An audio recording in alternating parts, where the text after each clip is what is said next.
Бәріңізге ассалаумағалейкум. Сіздермен бірге шындық арнасы. Бүгінгі біздің қарастыратын тақырыбымыз, талқылайтын мәселеміз өте өзекті болмақ. Видеомыз басталмас бұрын каналымызға тіркеліп кетіңіз. Өздеріңіз білетіндей, әлем халқы күн санап күрт өсуде.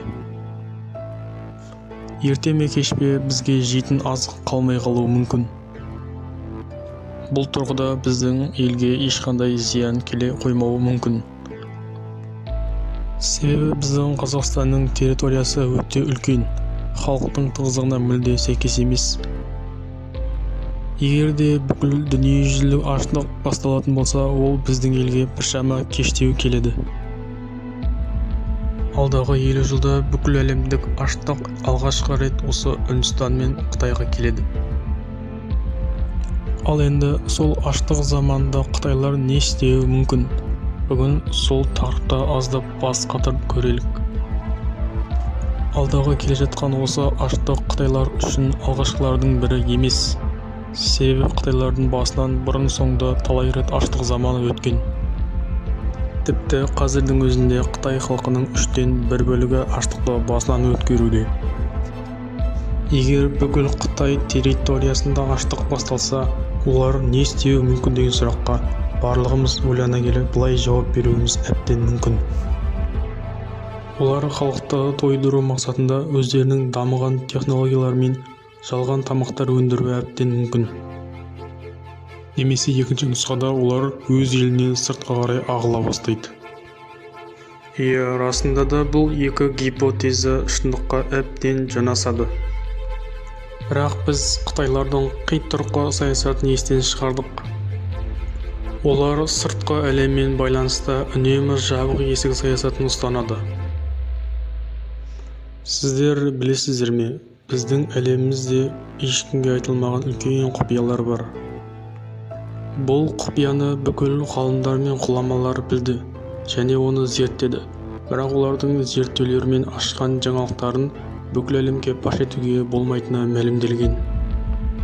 Бұл құпиялар ешқандай оқулықтар мен әдебиеттерде, кітаптар мен газет беттерінде немесе интернет желісіне салынбайды, оған тыйым салынған. Расында да бұл қандай құпия болуы мүмкін деп ойланып отырған боларсыз. Менің де бұл видеоны шығарудағы басты мақсатым осы құпиямен сіздермен бөліссем деп едім. Бірақ бұл құпия ешқандай әлеуметтік желіге салынбайды деп айтып өткен болатынмын. Бұл рас. Расымен де бұл ақпарат әлеуметтік желіге салынады. Алайда оның салған ақпараты жойылады және өзі түрмеге жабылады. Сол себепті де мен бұл құпияны сіздерге бұрмалап жеткізуге тырысамын. Қазір мен бұл құпияны айту барысын мысалмен түсіндіретін боламын. Мен мысал ретінде, жай ғана мысал ретінде мен қасқыр жануарын аламын. Бірақ сіздер оны қасқыр ретінде емес, адам ретінде түсініңіздер. Ал ендеше құпиялы сөзімізді бастайық. Қасқырлар ешқашанда қасқырды жемейді. Бұл идеологияны баяғыдан біздің санамызға сіңірген. Алайда білесіздер ме, қасқыр үшін ең тиімді қорек ол өзі, яғни қасқыр. Қасқыр үшін қасқырдың еті, оның бүйрегі, бауыры, жүрегі, тағы да басқа ішкі мүшелері нағыз ем, шипа. Бұл ақпаратты бүкіл қасқырларға айтуға болмайды, себебі бүкіл әлемдік каннибализм болуы мүмкін. Бұл ақпараттың айтылмағына саңдаған жылдар болды. Және алдағы уақыттарда да бұл құпия ашылмайтын болады. Достар, мен сіздерді еш нәрсеге үгіттемеймін және насихаттамаймын. Мен бар болғаны білгенімен бөліскім келді. Қай жағынан алып қарасақ та бұл құпияның сол құпия күйінде қалғаны бәріне де дұрыс.